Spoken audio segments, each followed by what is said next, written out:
The top governing body for soccer in the U.S. is changing the way kids play the game. Good evening, I'm Sarah Diamond. And I'm Josh Smith. We've all seen people use their head to butt the ball, try to do it, and train to do it.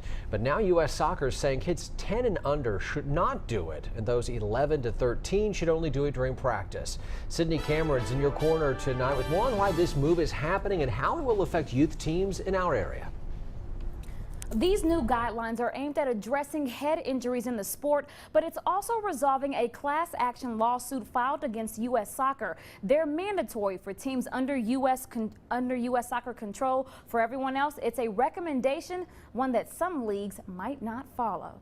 10-year-old Megan Burleson has been playing soccer since she was 3. It's like sort of my life. It's like I love playing soccer. Even though she's seen teammates head the ball, she never has. I like using my feet and my thighs and not really my head. And she might not get the chance to, at least until she turns 14, because U.S. Soccer wants every league and association to implement new safety guidelines.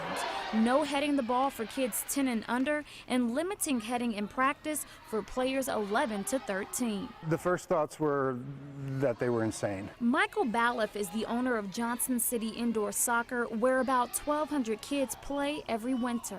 That's a big deal. That's a major change to the sport. He says while many children in that age group don't head the ball, they're not immediately going to make the changes.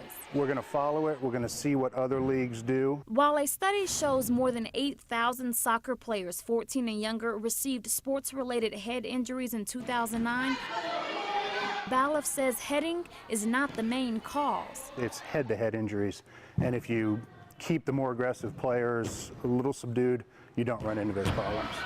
As Megan's dad cheers her on, he says he's not that worried about whether the recommendations are put into place. I feel like at this age group it is, probably more of a concern than it is a reality. Sydney Cameron, News Channel 11 in your corner. U.S. Soccer's new initiatives also call for more education for players, for parents, coaches, and referees, as well as more uniform practices for handling youth concussions.